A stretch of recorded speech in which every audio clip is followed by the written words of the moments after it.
जी तो नाज़रीन 20 अगस्त 2013 को जनाब मोहतरमा का मुकदमा दर्ज कर दिया जाता है, उनके मर्डर का मुकदमा दर्ज होता है और उसमें मुशर्रफ साहब को उनकी कत्ल की साजिश रचना और कातिलों की मदद करना ये सारी दफात लगाई जाती हैं। नाज़रीन 31 अगस्त 2017 anti terrorism court Rawalpindi Musharraf साहब को भगोड़ा करार देती है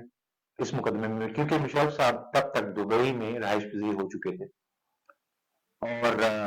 दो सीनियर पुलिस अफसरान को 17-17 साल के लिए कैदो बंद का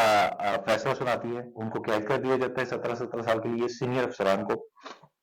और उनके साथ जो दो पांच लोग तालिबान के जो 5 मशकूक लोग पकड़े गए थे उनको सबूत नाकाफी होने की बिना पर छोड़ दिया जाता है। पुलिस वाले जेल में हैं और मुशर्रफ साहब दुबई में हैं। जब तक मुशर्रफ साहब पाकिस्तान वापस ना आते तब तक मुकदमे की कार्रवाई आगे नहीं बढ़ सकती थी। नाज़रीन एक और वाकया, बेनजीर भुट्टो के इस मुकदमे में जो वकील पेश हो रहे थे, बड़े नामी ग्रामी वकील थे चौधरी जुल्फकार, 2013 के आसपास बकौल उनके कि वो साजिश के बहुत करीब पहुंच चुके हैं और इसके तमाम महरकात को वो एक्सपोज करने जा रहे हैं। 3 मई 2013 को अचानक से इस्लामाबाद में उनका मर्डर कर दिया जाता है और एक और बात बंद कर दिया जाता है। एक और कड़ी जो इस मुकदमे से जुड़ी होती है उसको खत्म कर दिया जाता है। ये एक सरप्राइजिंग था कि वो शख्स जो कि मुकदमा की पैरवी कर रहे थे चौधरी जुल्फकार, उनकी मौत वाकया हो जाना, उनका कत्ल हो जाना, ये एक सरप्राइजिंग था जो आज तक है। इंटरनेशनल एजेंसीज की तहकीकात के मुताबिक मैं आपको बता रहा हूं कि उनकी तहकीकात के मुताबिक एक 16 साल या 15 साल लड़का जिसका नाम बिलाल था, उसकी गन से फायर किए जाते हैं और जो कि मोहतरमा की गर्दन में लगते हैं। उनके कहने के मुताबिक बिलाल को जो कवर दे रहा था उसका नाम था इकरामुल्लाह, और जो इकरामुल्लाह को कवर दे रहा था उसका नाम था सईद। अमूमन ऐसा ही होता है, इस तरह के वाकये जब करवाए जाते हैं तो first year, second year, third year जो हायर किए जाते हैं कातिल, उनको डिजाइन ऐसा किया जाता है कि फर्स्ट पे एक काम कर रहा होता है, अगर वो नाकाम हो जाए तो फिर सेकंड वाला करेगा, सेकंड वाला नाकाम हो जाए तो फिर थर्ड वाला। तो उसमें बिलाल और बिलाल को कवर के लिए इकरामुल्लाह को कवर करने के लिए सईद था। क्योंकि बिलाल अपना काम कर चुका था और उसके बाद सुसाइड बॉम्ब में वो उड़ चुका था, तो कहा यह जाता है कि सईद और इकरामुल्लाह, क्योंकि उनका काम खत्म हो चुका था, वो वहां से गायब हो जाते हैं। नाज़रीन ठीक है, 1 साल के बाद पाकिस्तान गवर्नमेंट ये स्टेटमेंट देती है कि इकरामुल्लाह एक फौजी ऑपरेशन में मारा गया, जो कि मतलूब था मोहतरमा के कत्ल में, वो एक फौजी ऑपरेशन में उसका खात्मा कर दिया जाता है। अच्छा, इस दावे के ठीक कुछ सालों बाद 2017 में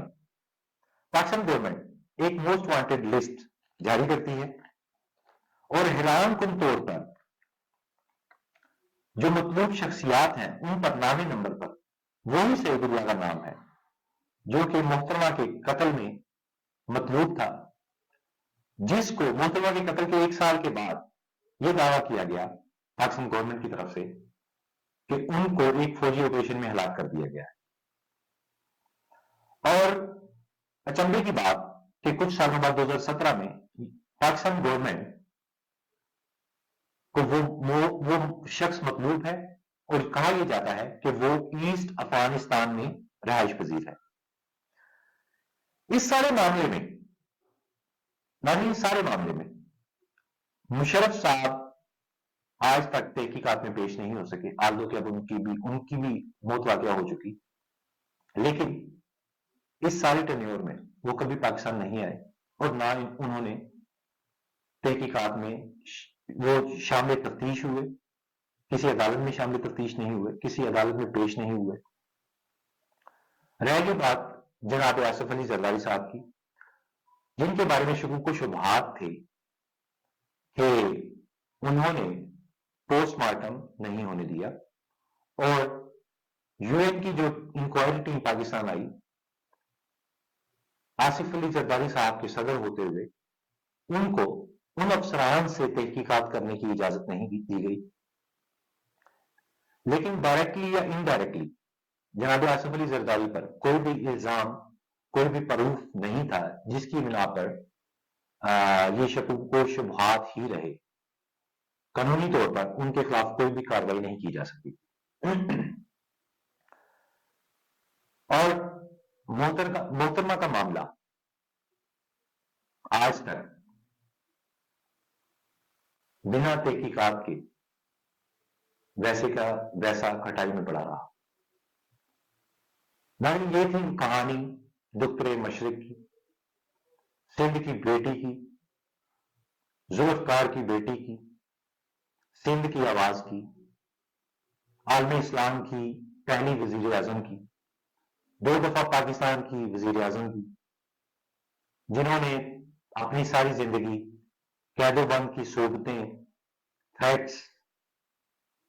ان پر مختلف حملے ہوئے، وہ سارا سہا، ہمارے لیے ایک سبق چھوڑ کر گئیں کہ آپ کو جدوجہد کرتے رہنا ہے۔ اور میں تمام جو کارکن،